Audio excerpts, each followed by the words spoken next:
Hi everybody, Martyn at Flicking Feathers again today, and I'm tying another classic river wet fly for you. It's Stewart's Red Spider. It's very similar to the other Stewart spiders, the black and the dun. Just a different hackle really. Very effective fly, can be great in a summer's evening when there's a wee sedge hatch on. Well worth putting some of these in your box, and they're a fairly simple fly to tie. As always, I'll put a materials list in the description, along with a link to the Patreon page for anybody that wants to support the channel, as well as getting access to the monthly fly tying classes and entering the giveaways. You can also subscribe, hit the like button, that's all appreciated and does help the channel too. So I've got my hook and my vise, and I'm tying this on a 14 Kamasan B170. Any sort of medium wire wet fly hook in that 14-16 range will be fine. And I'm using some yellow silk. You can use yellow thread, like modern nylon thread, uni or something would be fine. But I'm going to try to be a bit traditional with this. I'm running it the length of the body, or just short of my final length, just past the point of the hook. And I've left a tag end nice and long so that I can grip that later. And I'm going to tie in my hackle. Now, the original pattern calls for a feather from the outside of a landrail's wing, which is a corncrake. They'll protect it, rightly so. So instead, you just need something with that similar colour, something kind of reddy.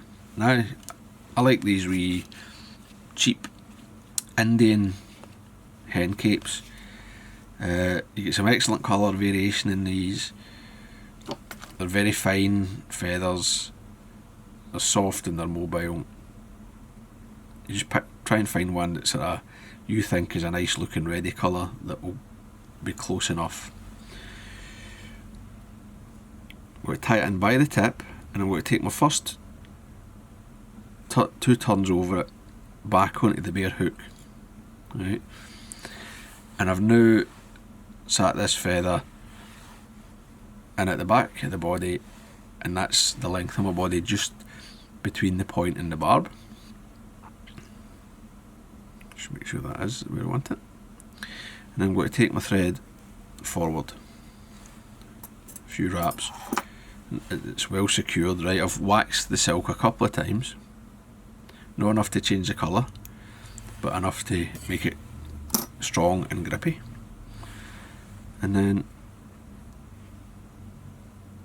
I'm just going to take this forward and touch and turns.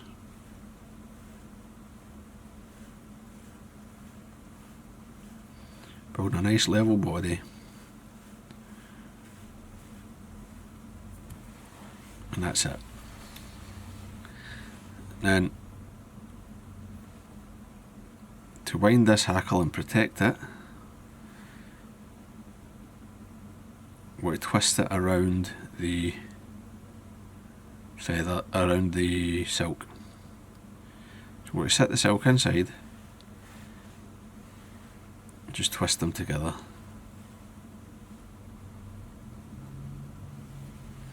Just take your time, be careful, try not to trap too much. And it's actually, I find it easier to sort of get the twist started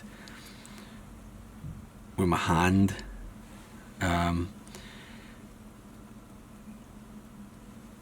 Rather than with hackle pliers. I find that when I try to use hackle pliers, I often break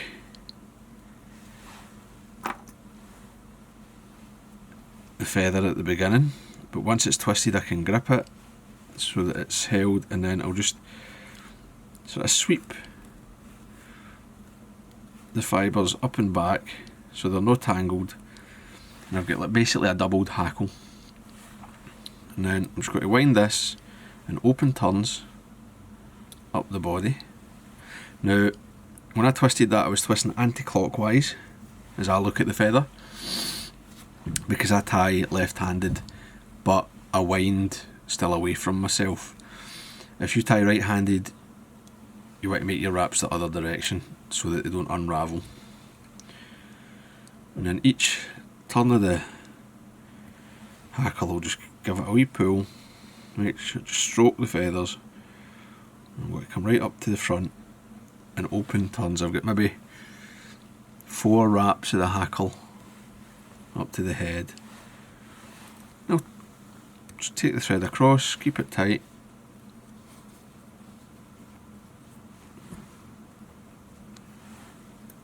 Don't let go, but got a turn on it. Another turn's fine. Give it a wee pull, make sure everything's tight. Trim. And the 2 turns is plenty of grip there with the waxed silk. Anything going forward, just drop back. A couple of turns just to make sure. And then before I finish, I just like to sort of run my fingers over the fly a couple of times to untwist the hackle fibres. See how things are sitting, and that looks pretty good to me.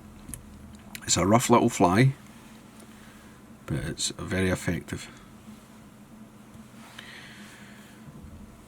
Then it's just a case of whip finishing and varnishing, and you're done.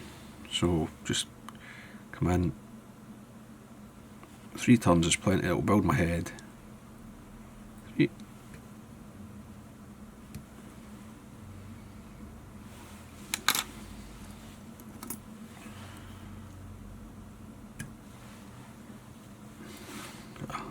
Scrap a waste of my scissors there.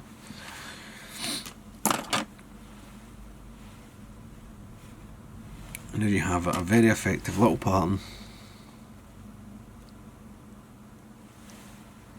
I mean, it's quick to tie. I mean, I'm going a lot slower in the video than you actually need to tie it. And